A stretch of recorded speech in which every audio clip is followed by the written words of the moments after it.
Hello and welcome to the Daily Royal. My name is Shelby and I have been a royal watcher for the past 10 years. In this podcast, I talk about the daily events of 7 of the European monarchies. So I talk about Belgium, the UK, Denmark, the Netherlands, Norway, Spain, and Sweden. I upload Monday through Friday with occasional bonus episodes here and there. Today is Monday, May 3rd. And so we are going to be talking about all of the events from today. Although I can't say there were a lot. So there were some, for sure. So here's what I think we're going to do today. I have very little energy, but I think we can make it through and hopefully I'll pep up a little bit here. So we're going to go through the day's events. It's pretty slow in the middle countries. So the beginning is pretty strong and then we're ending strong in Sweden, but everything else is kind of like a little slow. So I think we're going to be able to finish our last 2 monarchies today that we haven't talked about yet, I think. Like I said yesterday, we're keeping it super simple this week, and really through the month of May, because life is exhausting for me right now, and it's just different. Switching jobs is challenging. I'm sure anyone understands that.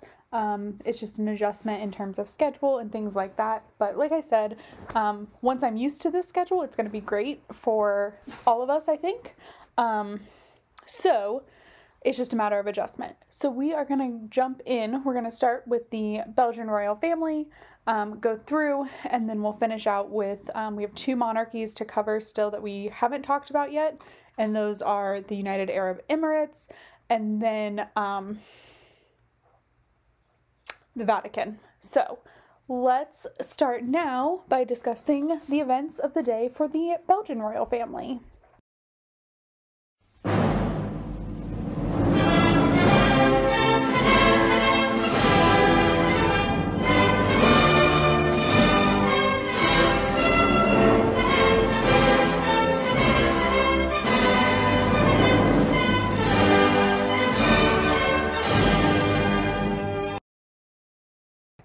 In traditional Monday fashion, King Philippe and Prime Minister Alexander De Croo had their weekly audience. This happens literally every week. They talk about it every week, similarly to Queen Elizabeth in the UK having her weekly audience with Boris Johnson, the Prime Minister of the UK. It's just reported on. None of the conversations go any further than the doors. But they, of course, report that it exists. So that happened today. And then also today began the technically 2020, but also 2021 Queen Elizabeth music competition that Queen Mathilde is patron for. So the Queen Elizabeth music competition was created by Queen Elizabeth of the Belgians. And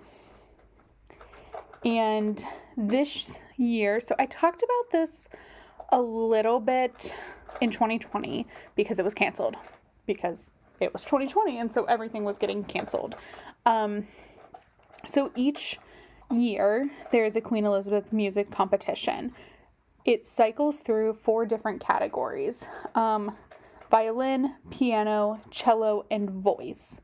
This year, but also last year, Last year was supposed to be a piano year, so because it was postponed, 2021 is now a piano year, and then it'll continue on in their cycle.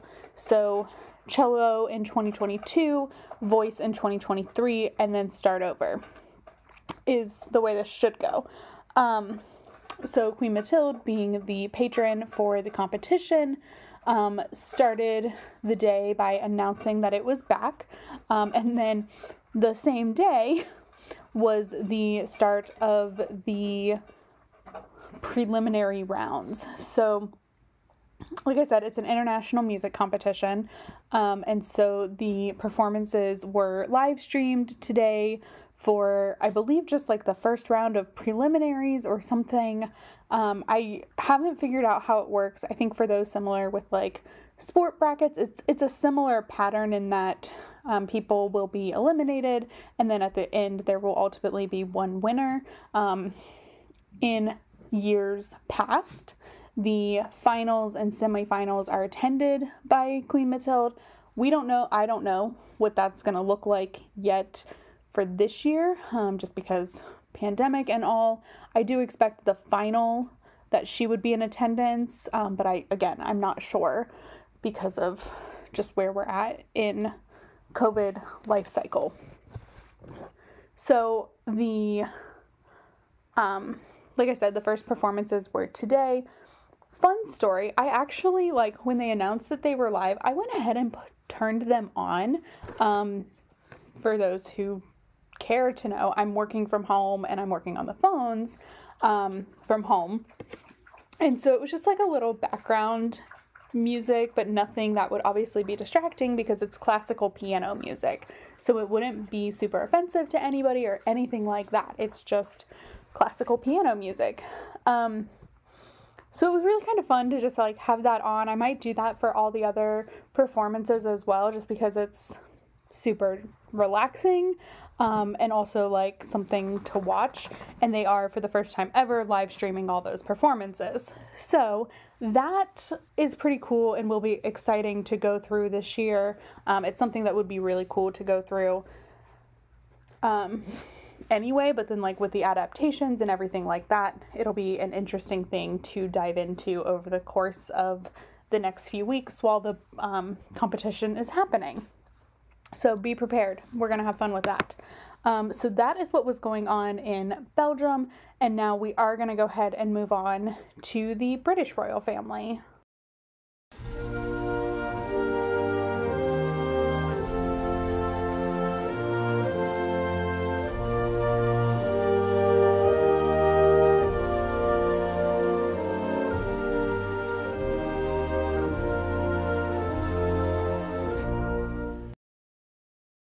There isn't a whole lot to talk about in the British royal family, but I haven't looked at the court circular yet. So I just want to talk about the one thing that did happen. So today, Queen Elizabeth sent a message to the people of Northern Ireland to mark the 100th anniversary of basically the separation between Northern Ireland and the Republic of Ireland. So those are two different countries. The Northern Ireland is part of the United Kingdom. The Republic of Ireland is their own country that is not part of the UK. For those who are older than I am, so I'm in my late 20s, headed towards 30. Oh boy. Will remember some of the like challenges between the Irish Republic and Northern Ireland. But it's been 100 years since that partition happened. And so today, Queen Elizabeth sent that message to the people of Northern Ireland. And it was focused on, so they shared like one little snippet out of the message, but it's a very long thing. And so the snippet they chose to share on social media reads, "Across generations, the people of Northern Ireland are choosing to build an inclusive, prosperous, and hopeful society, strengthened by the gains of the peace process. May this be our guiding thread in the coming years." So obviously, I know how challenging this time was, and has continued to kind of be for years and years. It's 2021 and today was the first, like the 100-year anniversary. So in the past 100 years, this has been fraught and a problem. And so it was a big deal. And I'm not doing a very good job of explaining it because I didn't do a great job of researching it because, I'm tired and I work, and my work is different than sitting in my car. Like, that's what DoorDash really had become for me. For those who don't know, I was a full-time DoorDash driver before this, and I was sitting in my car all the time, not making any money, but I had so much time to do research and stuff like that. So I'm still figuring it all out. We'll get through that, but right now, not a whole lot of time to share a lot of research. Just for right now, while I adjust. So that was what was going on kind of publicly facing. And now let's take a look at the court circular. Let me pull it up. I have found, for those who are following along with my struggle of the court circular, I have found that using my phone Apple News Plus app is the best way to do this. I don't know why, but it is. All right, so the court circular has not been updated. So it looks like maybe there's not a court circular for today. Let me check one other place here. But like I said, I just don't think there's going to be a court circular today. Which there doesn't appear to be from all the different places that I know to look. If there is, we'll talk about it tomorrow. But for now, we are going to go ahead and move on to the Danish royal family.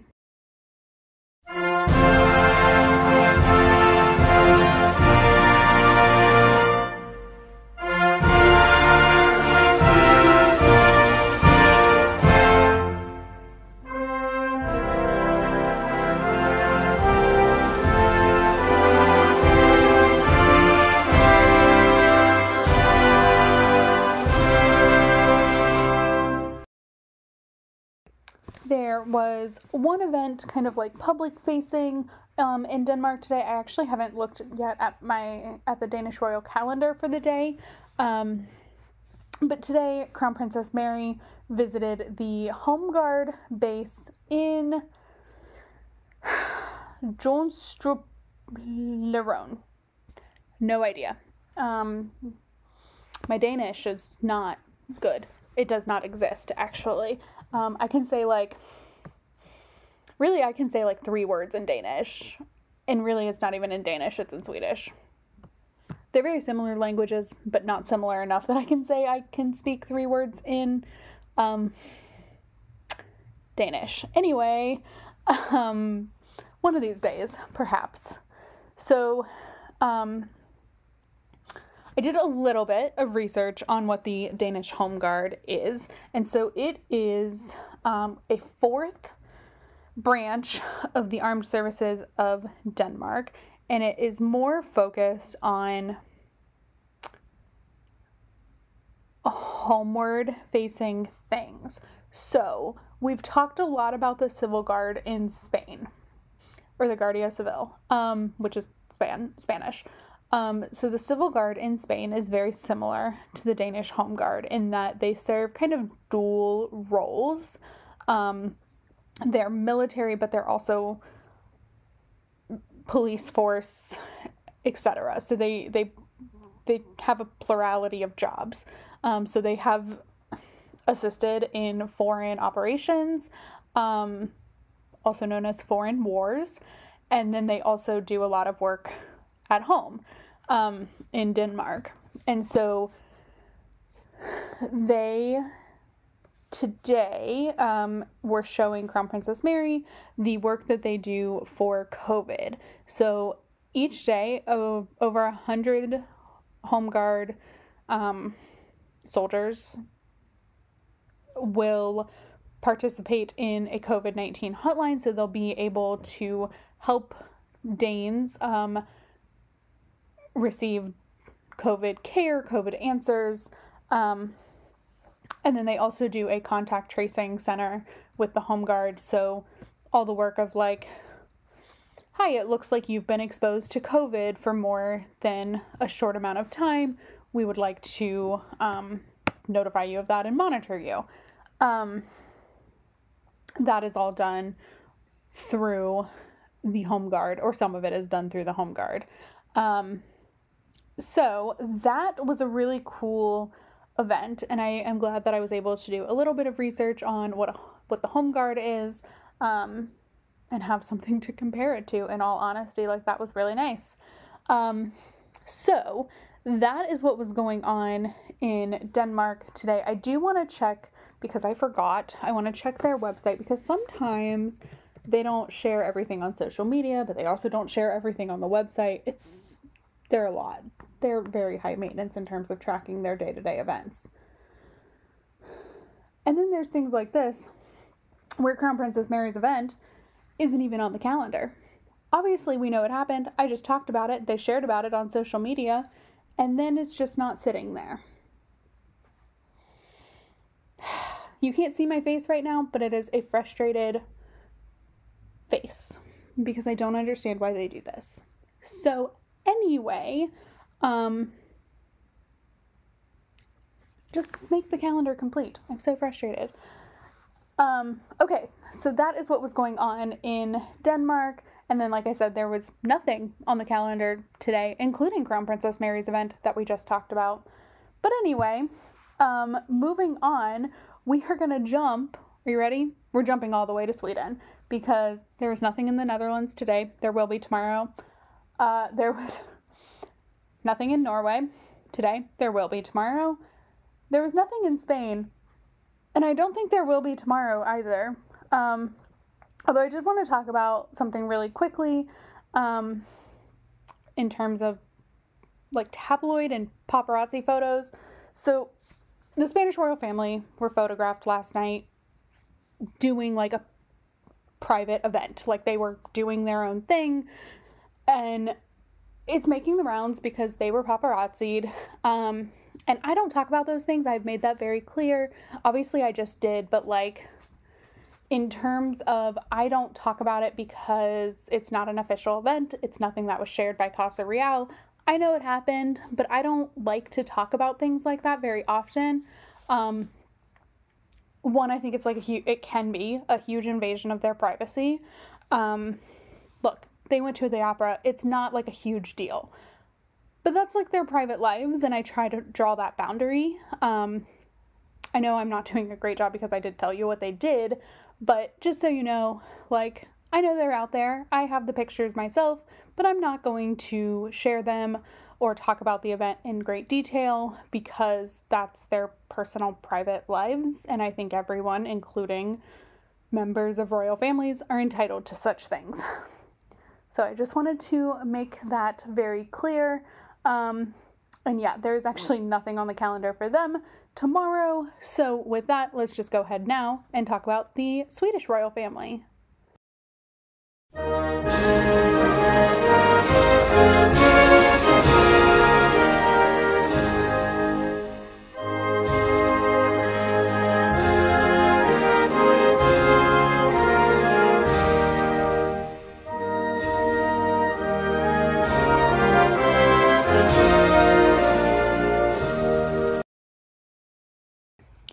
Finishing up the traditional part of this podcast, we are going to talk about the Swedish royal family's events of the day. So the first thing, something they chose not to share about too much, is Crown Princess Victoria and Prince Daniel took part in a board meeting for the Princess Estelle Cultural Foundation. So this is something, the Princess Estelle Cultural Foundation was launched at the beginning of last year to become an organization that raises money for cultural activities throughout Sweden. So the first big project they did was they installed like a sculpture, like a pop-up sculpture park, to be on display for, I think, most of the summer time in Sweden. And then I think they were doing another project, but I haven't heard too much about it yet. And so obviously Princess Estelle is 9.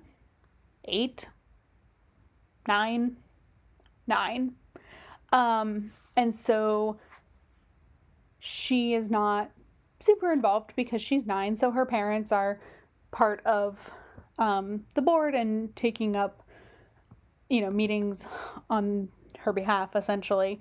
But then also, I think Prince Daniel is on the board and is kind of more in charge of that project because the crown princess is, well, being the crown princess, and her job is a little more focused and broad. Focused on international and kind of Swedish focused activities, whereas Prince Daniel is able to help guide his daughter to be the future crown princess. Anyway, that was a very ridiculous conversation that I just had in my head. So that was first. And then also today, Prince Daniel took part in a digital meeting with the Ghilan is how I'm going to say it, the Ghilan Foundation, which is an organization that actually distributes grants for research on kidney transplants. So this is something, and I'll always talk about like what Prince Daniel does and like what his focuses are. This is something that only he can do. So I have talked about this a couple of times. Prince Daniel, before he was Prince Daniel, was the recipient of a kidney transplant from his father. So Daniel was in need of a new kidney in 2009, I think. So he and Victoria had announced their engagement, and then a couple of months later, so I think they announced in like February or March, in September, I think, he underwent a kidney transplant with his father being the donor. And then they were married in June of 2010. So during all of that time, he was preparing for a transplant and then recovering. And so they had probably one of the longest like royal engagement periods ever. It was very long, but obviously there was a health issue in the middle that needed to be addressed. And it was super important.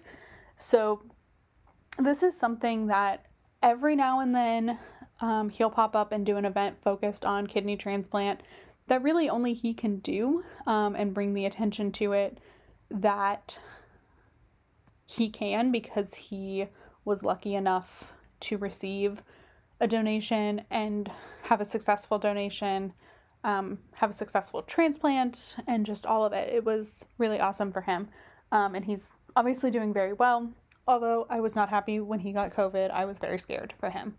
But anyway, so that is what was going on in our traditional day-to-day events. So now we are going to take a quick break and jump over and talk about our remaining, you guys, I'm so excited, our remaining 2 monarchies. So let's go ahead and do that now. Welcome back. So a quick recap.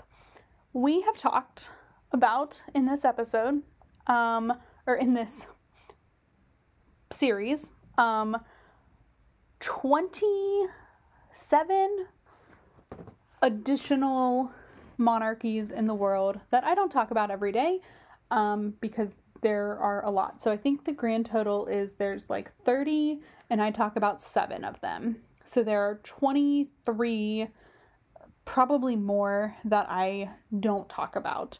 So we have talked about, and this is going to be in most of March and beginning of April, we will have gone through different monarchies throughout the world. Some highlights are like the Grand Duchy of Luxembourg, Japan, Jordan. That was interesting.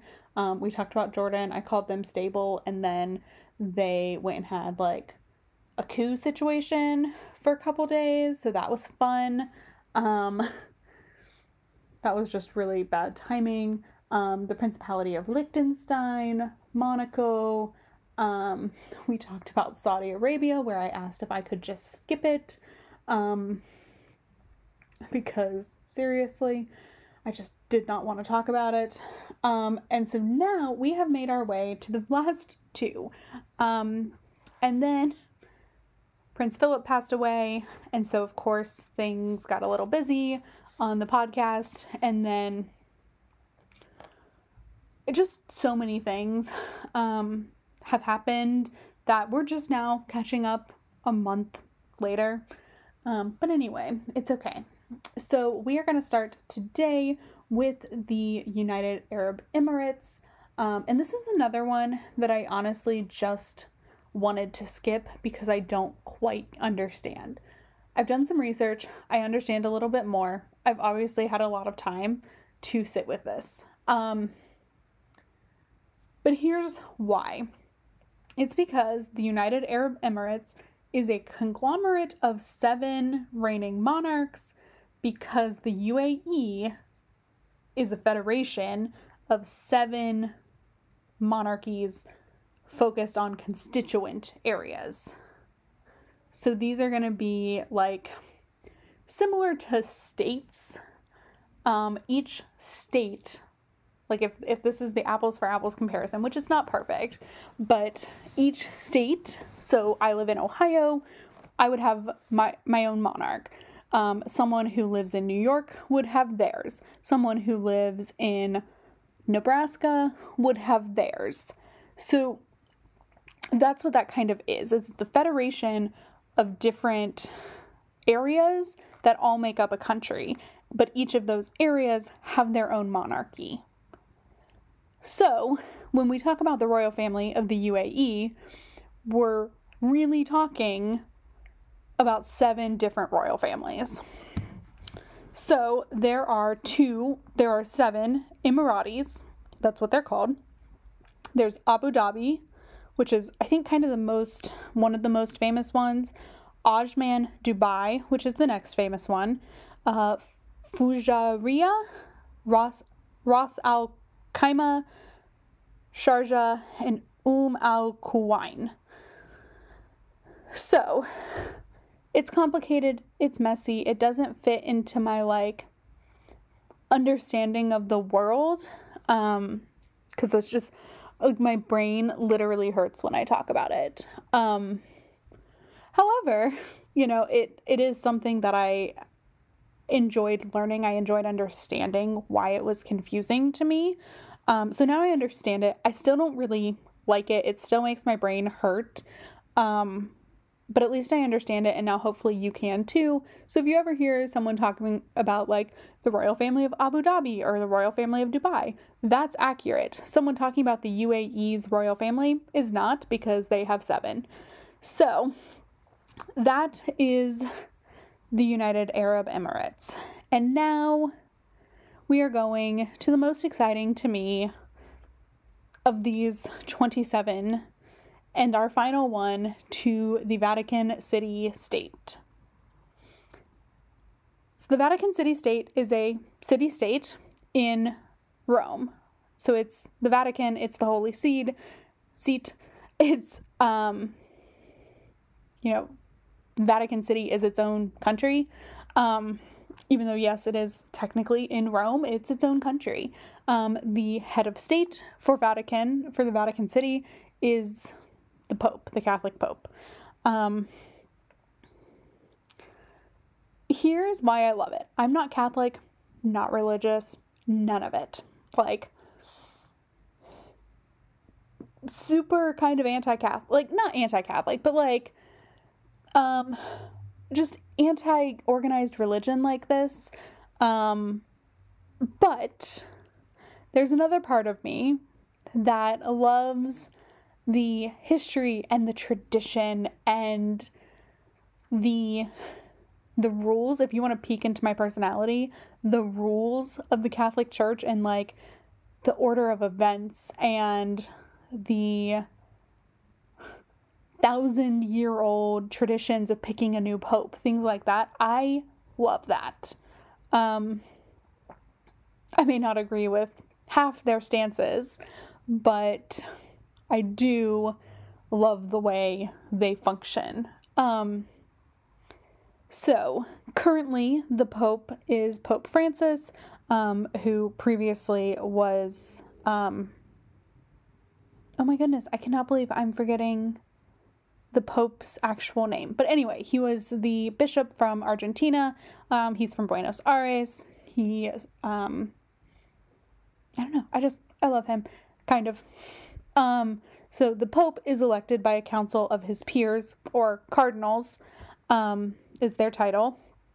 And so the Pope is, the head of state, the kind of, obviously the Vatican is a theocracy, so it's focused on religion as the primary, like, thing, because people all over the country rely on the Vatican, rely on the Pope to kind of help guide all over the world. I think I said country, but all over the world rely on the Vatican and the Pope to guide their thinking, and guide their beliefs and things along those lines.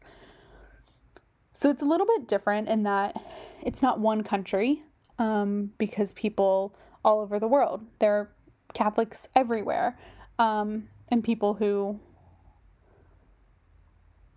believe that. And so I don't know, I just kind of love, again, the tradition, the conclave, which is what they call it when they pick a new pope, is some of my like favorite history things. I don't think I watched the conclave when Pope Francis was selected, but I did when Benedict XVI was selected. So I was 11 in 2004 when that happened, or maybe it was 2005. So I was 11 or 12.